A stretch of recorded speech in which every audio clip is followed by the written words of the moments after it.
Welcome to the Tech Egg. Don't get scrambled. Enjoy the video. In this video, I will explain how to make chocolate truffles with cocoa powder. First, gather your ingredients. You will need 8 ounces of good quality chocolate, about 1/2 cup of heavy cream, and 1 tablespoon of unsalted butter.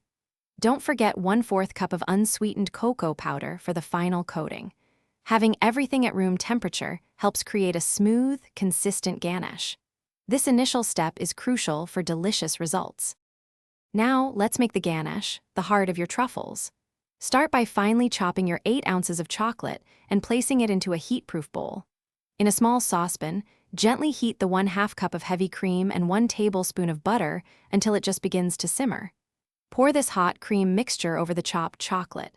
Let it sit undisturbed for about 5 minutes, then stir until it's beautifully smooth and glossy.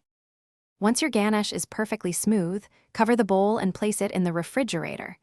It needs to chill for at least 2 to 3 hours, or until it's firm enough to handle. This chilling time is essential for easy shaping. After chilling, use a small scoop, about 1 teaspoon in size, to portion out the ganache. Then, gently roll each portion between your palms to form a smooth, round truffle ball. The final step is coating your beautiful truffles. Place your 1/4 cup of unsweetened cocoa powder in a shallow dish. Roll each ganache ball in the cocoa powder until it's completely covered, giving it that classic truffle look. These delightful treats can be stored in an airtight container in the refrigerator for up to 2 weeks.